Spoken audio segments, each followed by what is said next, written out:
हरि ओम। जय श्री राधे, जय श्री कृष्ण। आप सभी को एक बार पुनः आप सभी का बहुत बहुत स्वागत है आप ही की यूट्यूब चैनल वीकी वीपीएस परिवार श्री धाम वृंदावन। मैं राधेश्याम वशिष्ठ आप सभी का बहुत बहुत स्वागत करता हूं और नित्य की भांति ले चलता हूं आज की पावन कथा प्रसंग में, जिसके अंतर्गत हम श्रीमद् भागवत की बृहद भागीरथी कथा में नित्य अवगाहन कर रहे हैं। आज हम श्रीमद् भागवत के अतः चतुष्षष्टितमो अध्याय 64वें अध्याय में प्रवेश करेंगे। आइए देर न करते हुए चलते हैं आज की पावन कथा प्रसंग में। सर्वप्रथम करते हैं गोविंद नाम संकीर्तन। श्री कृष्ण गोविंद हरे मुरारी, हे नाथ नारायण वासुदेव। श्री कृष्ण गोविंद हरे मुरारी, हे नाथ नारायण वासुदेव। हे नाथ नारायण वासुदेव, हे नाथ नारायण वासुदेव। श्री कृष्ण गोविंद हरे मुरारी, हे नाथ नारायण वासुदेव। नारायणं नमस्कृत्य नरं चैव नरोत्तमं देवीं सरस्वतीं व्यासं ततो जयमुदीरये। कृष्णाय वासुदेवाय हरये परमात्मने प्रणतक्लेशनाशाय गोविन्दाय नमो नमः। ओम नमो भगवते वासुदेवाय। श्रीमद्भागवत महापुराणम् अथ चतुष्षष्टितमो अध्याय। श्रीशुक उवाच। एकदोपवनं राजन् जगमोरियदुकुमारको विहर्तुं साम्बो प्रद्युम्नो चारो भानु गदादयो क्रीडित्वा शिरं तत्र विचिन्वन्तो पिपासतो जलं गिरिरुदके कूपे तद्रसु सत्यमुद्भुतम्। श्री सुखदेव जी कहते हैं, प्रिय परीक्षित, एक दिन शाम्ब, प्रद्युम्न, चार भानु और गद आदि यदुवंशी राजकुमार घूमने के लिए वन में गए हैं। वहाँ बहुत देर तक खेल खेलते हुए उन्हें प्यास लग आई। अब वे इधर उधर जल की खोज करने लगे। वे एक कुएं के पास गए। उसमें जल तो था नहीं, एक बड़ा विचित्र जीव दिख पड़ा है। कर्कलासं गिरिनिभं वीक्ष्य विस्मितमानसः तस्य चोद्धरणे यत्नं चक्नुस्ते कृपयान्वितो चर्मजयस्तान् तवे पाशैर् बद्ध्वा पतितमर्भको नाशक्नुन्वन् समुद्धर्तुं कृष्णाय चक्रुत्सुकः। वह जीव पर्वत की समान आकार का एक गिरगिट था। उसे देखकर उसके आश्चर्य की सीमा न रही। उनका हृदय करुणा से भर आया और वे उसे बाहर निकालने का प्रयत्न करने लगे। परंतु जब वे राजकुमार उस गिरे हुए गिरगिट को चमड़े और सूत की रस्सियों से बांधकर बाहर न निकाल सके, तब कौतूहलवश उन्होंने यह आश्चर्यमय वृतांत भगवान श्री कृष्ण के पाकर जाकर निवेदन किया है। कृष्ण के पास जाकर यह निवेदन किया है। तत्रागद्यारविंदाक्षो भगवान विश्वभावनो विज्ञो जहारवामी नौतम करणे सतुकम करेणे शरीरयो स उत्तम श्लोक कराभिमृष्टो विहाय सद्यो कृकलास रूपम संतप्त चामी करचारु वर्णम स्वग्र स्वर्गद्भुतालंकरणाम भुरसरग जगत गे। जीवन दाता कमल नयन भगवान श्री कृष्ण उस कुएं पर आए। उसे देखकर उन्होंने बाएं हाथ से खेल खेल में अनायास ही उसको बाहर निकाल लिया। भगवान श्री कृष्ण के कर कमलों का स्पर्श होते ही उसका गिरगिट रूप जाता रहा और वह एक स्वर्गीय देवता के रूप में परिणत हो गया। अब उसके शरीर का रंग तपाए हुए सोने के समान चमक रहा था और उसके शरीर पर अद्भुत वस्त्र, आभूषण और पुष्पों के हार शोभा पा रहे थे। पभ्रक्ष विद्वान पितन्निदानम जनेषु विख्यापयितुं मुकुंदो कस्त्वं महाभागवरेण्य रूपो देवोत्तमं त्वां गणयामि नूनम्। रसामि मां कतमेन कर्मणा सम्प्रापितोस्तदहरं सुभद्र आत्मानमाख्याहि विवेत्सतां नो यन्मन्यसे न शवभद्र वक्तुम्। यद्यपि भगवान श्री कृष्ण जानते थे कि इस दिव्य पुरुष को गिरगिट योनि क्यों मिली है, फिर भी यह कारण सर्वसाधारण को मालूम हो जाए, इसलिए उन्होंने उस दिव्य पुरुष से पूछा, महाभाग, तुम्हारा रूप तो बहुत ही सुंदर है, तुम कौन हो? मैं तो ऐसा समझता हूँ कि तुम अवश्य ही कोई श्रेष्ठ देवता हो। हे कल्याण मूर्ति, किस कर्म के फल से तुम्हें इस योनि में आना पड़ा था? वास्तव में तुम इसके योग्य नहीं हो। हम लोग तुम्हारा वृत्तांत जानना चाहते हैं। यदि तुम हम लोगों को वह बतलाना उचित समझो तो अपना परिचय अवश्य दो। श्री शुक उवाच। इति स्म राजा संपृष्टो कृष्णेनानंदमूर्तिनो माधवम प्रणपत्याह गिरीटेनार्गवर्चसः। श्री सुखदेव जी कहते हैं, परीक्षित, जब आनंद मूर्ति भगवान श्री कृष्ण ने राजा नरक से, क्योंकि वे इस रूप में प्रकट हुए थे, इस प्रकार पूछा, तब उन्होंने अपना सूर्य के समान ज्वाज्वल्यमान मुकुट झुकाकर भगवान को प्रणाम किया और वे इस प्रकार कहने लगे हैं। नरक उवाचो। नगो नामो नरेन्द्रोऽहम् इक्ष्वाकूतनेऽहं प्रबोधानि स्वाख्यायमानेषु यदि ते कर्णमस्पृशं किं नु ते विदितं नाथो सर्वभूतात्मसाक्षिणं काले नव्य तदृशो अच्छेता भीतवाग्य। राजा नरक ने कहा, प्रभु, मैं महाराज इक्ष्वाकु का पुत्र राजा नरक हूँ। जब कभी किसी ने आपके सामने दानवियों की गिनती की होगी तब उसमें मेरा नाम भी अवश्य ही आपके कानों में पड़ा होगा। प्रभु, आप समस्त प्राणियों की एक एक वृत्ति के साथी हैं। भूत और भविष्य के अव्यवधान में भी आपको अखंड ज्ञान में किसी प्रकार की बाधा नहीं डाल सकता। तो आपसे छुपा ही क्या है। किसी भी प्रकार आपकी आज्ञा का पालन करने के लिए कहता हूँ। यावद्योषिता भूमिरी यावद्योदितारको यावद्यो वर्षधारा श्रोतावधि रथदास्मको। भगवान, पृथ्वी में जितने धूली कण हैं, आकाश में जितने तारे हैं और वर्षा में जितनी जल की धाराएं गिरती हैं, मैंने उतनी ही गायें दान की हैं। पयस्विनी तरुणी शील रूपा गुणोपन्ना कपिला हिमतरंगी न्यायार्जिता रूप्य कुरा सुवत्सव दुकूलमारावरणा ददाहं सुलंकृतेभ्यो गुणशीलवद्भ्यो सीदत्कुटुम्बेभ्यर्तव्रतेभ्यो तपस्रुतब्रह्मवदान्त्य सन्त्यभाग्वदन्त्य सद्भ्यो प्राधाम्युवभ्यो द्विजपुंगवीभ्यो। मैं वे सभी गौएं दुधारू नौजवान सीधी सुंदर सुलक्षणा और कपिला थीं। उन्हें मैंने न्याय की धन से प्राप्त किया था। सबके साथ बछड़े थे, उनमें सींगों में सोना मढ़ दिया गया और खुरों में चांदी, उन्हें वस्त्रहार और गहने से सजा दिया गया था। ऐसी गौएं मैंने दान की थीं। भगवान, में युवावस्था से ही संपन्न श्रेष्ठ ब्राह्मण कुमारों को, जो सद्गुणी शील संपन्न, कष्ट में पड़े हुए कुटुंब वाले, दम्भ रहे तपस्वी, वेद पाठी शिष्यों को विद्या दान कराने वाले और सच्चरित्र होते वस्त्राभूषण से अलंकृत करता और उन गौओं को दान करता। ओम गोभूरन्या स्वहस्तिनो कन्या सदासी स्थितरूपसय्य वासांसि रत्नानि परक्षितान्यतो रता निष्ठं जयस्ते यज्ञेश्वरितं च पूर्तम्। इस प्रकार मैंने बहुत सी गायें, पृथ्वी, सोना, घर, घोड़े, हाथी, दासियों के सहित कन्याएं, तिलों की पर्वत, चांदी, सैया, वस्त्र, रत्न, गृह सामग्री और रथ आदि दान किए। अनेकों यज्ञ किए और बहुत सी कुएं, बावली आदि बनवाएं। कस्यचित् द्विजमुख्यस्य भ्रष्टाघोर्ममदघोर्धने संप्रक्ता विदुषा साचो मया दत्त्या द्विजातये तां नीयमानां त्वत्स्वामी दृष्टवोचावो वाचमामीति तं ममेति प्रत्यग्रहणादानको मे दत्तवानिधिः। एक दिन किसी अप्रतिग्रही दान न लेने वाले तपस्वी ब्राह्मण की एक गाय बिछुड़कर मेरे गाँव में आ मिली। मुझे इस बात का बिल्कुल भी पता न चला, इसलिए मैंने अनजाने में उसे किसी दूसरे ब्राह्मण को दान कर दिया। जब उस गाय को भी ब्राह्मण ले चले तब उस गाय की असली स्वामी ने कहा, यह गौ मेरी है। दान ले जाने वाले ब्राह्मण ने कहा, वह तो मेरी है, क्योंकि राजा नरक ने मुझे इसका दान किया है। विप्रो विवदमानो मामूचतु स्वार्थसाधको भवान् दाता पतिरहिति पहर्तेति तच्छ्रुत्वामि भवद्भ्रमो मनुनीतावभो विप्रो धर्मगर्क्षगतेन वै गवां लक्ष्यं प्रकृष्टानां दास्योम्येषां प्रदीयताम्। वे दोनों ब्राह्मण आपस में झगड़ते हुए अपनी अपनी बात कायम करने के लिए मेरे पास आए। एक ने कहा, यह गाय अभी अभी आपने मुझे दी है, और दूसरे ने कहा कि यदि ऐसी बात है तो तुमने मेरी गाय चुरा ली है। भगवान, उन दोनों ब्राह्मणों की बात सुनकर मेरा चित्त भ्रमित हो गया। मैंने धर्म संकट में पड़कर उन दोनों से बड़ी अनुनय विनय की और कहा, मैं बदले में 1 लाख उत्तम गायें दूंगा, आप लोग मुझे यह गाय दे दीजिए। भवन्तानुगृह्णीतां किंकरस्या विजानतो समुद्धरन्तं मां रक्षात् पतन्तं निरयेषु जो नाहं प्रतीक्षे वैराजन्ययुक्ता स्वाम्पवाक्रमात् नान्यं गवामप्योयतो मिक्षामीत्यपरो यो वै तस्मिन्नन्तरे याम्यर्दूते नितोयमक्षयं यमेन पृष्ठतत्राहं देवदेवो जगतपदे। मैं आप लोगों का सेवक हूँ, मुझसे अनजाने में अपराध बन गया है।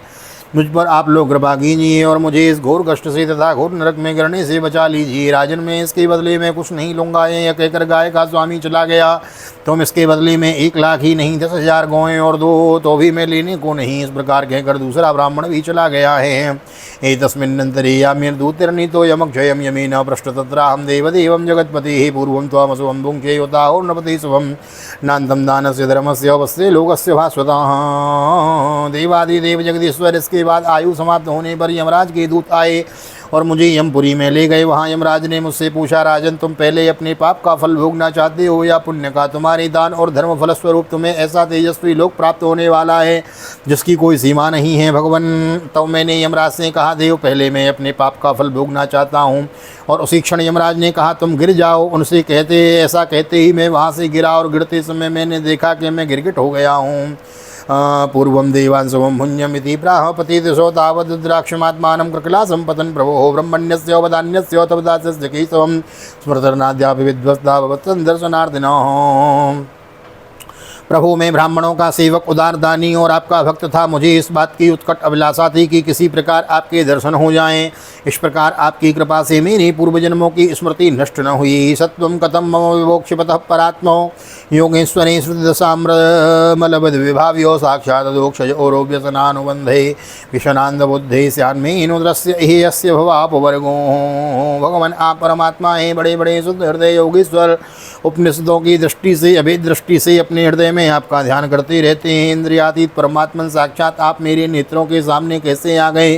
क्योंकि मैं तो अनेक प्रकार की व्यसनों दुख कर्मों में फंसकर अंधा हो रहा था।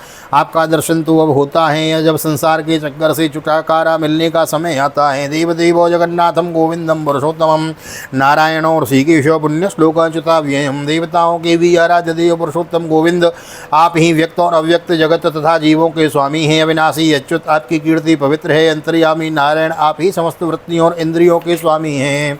अनुजानी हमाम कृष्णम यान्तम देव गतिम प्रभो यत्र क्वापि सतचेतो भूयान्मे त्वत्पदास्पदम।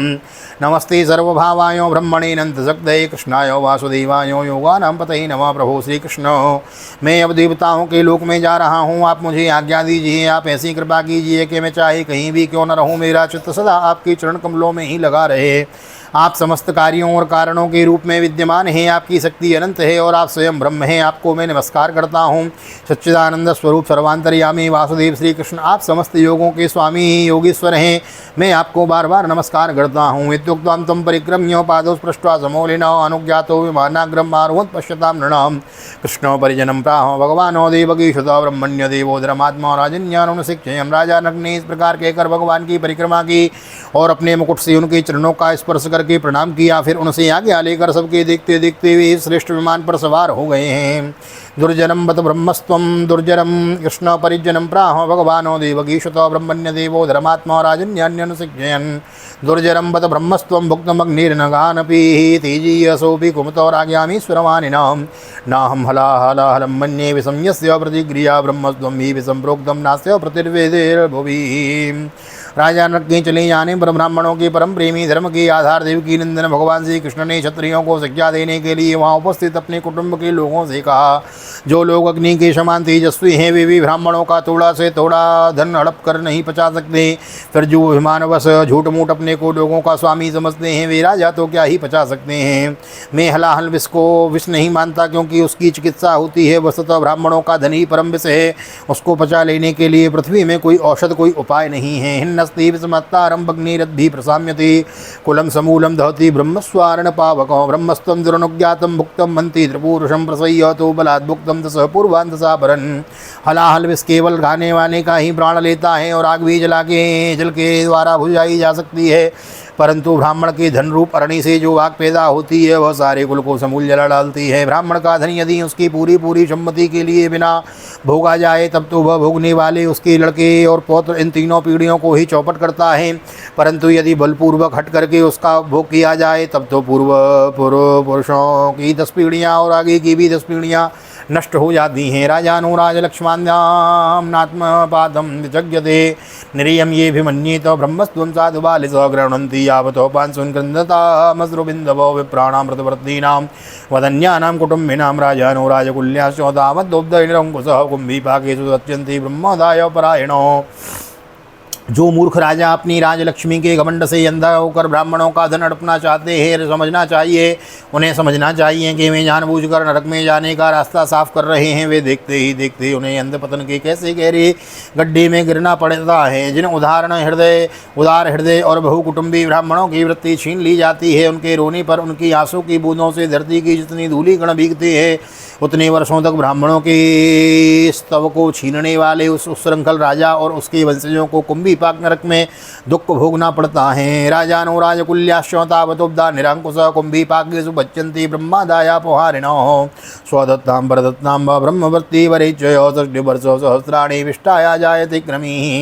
जो मनुष्य अपनी या दूसरों की दी हुई ब्राह्मणों की वृत्ति उनकी जीविका का साधन छीन लेते हैं वे 60,000 वर्ष तक विष्टा के कीड़े होते हैं। नमे ब्रह्मोदनं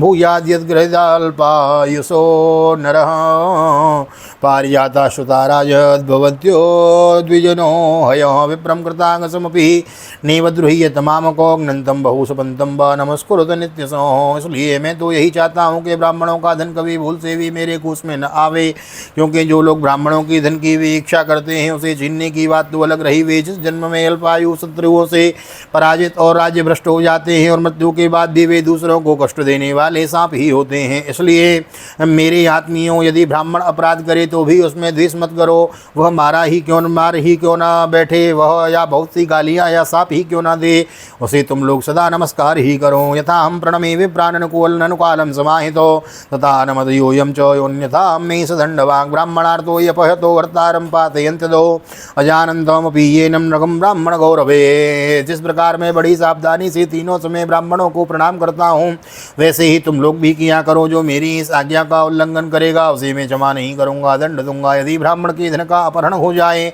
तो वह अपहृत धन उस अपहरण करने वाले को अनजान में उसके द्वारा यह अपराध हुआ हो तो भी यह पतन के गड्ढे में डाल देता है। जैसे ब्राह्मण की गाय ने अनजाने में उसे लेने वाले राजा नरक को नरक में डाल दिया था। एवं विश्राव्यो भगवान मुकुंदो द्वारकौकसो भावना सर्वलोकानां विवेश निज मंदिरम परीक्षेत। समस्त लोगों को पवित्र करने वाले भगवान श्री कृष्ण द्वारिका वासियों को इस प्रकार उपदेश देकर अपने महल में चले गए हैं। तो श्रीमद्भागवते महापुराणे पारमहंस्यां संहितायां दशमे स्कन्धे उत्तरार्धे नवोपाख्यानं नाम चतुष्षष्टतमोत्सवः। श्री बालकृष्णचरणार्पणमस्तु। कृष्णाय वासुदेवाय हरये परमात्मने प्रणतक्लेशनाशाय गोविन्दाय नमो नमः। हरे कृष्ण कृष्ण कृष्ण हरे हरे, हरे राम राम राम हरे हरे। राधे कृष्ण कृष्ण कृष्ण राधे राधे, राधे श्याम श्याम श्याम राधे राधे। बोल राधा गोविंद भगवान की जय।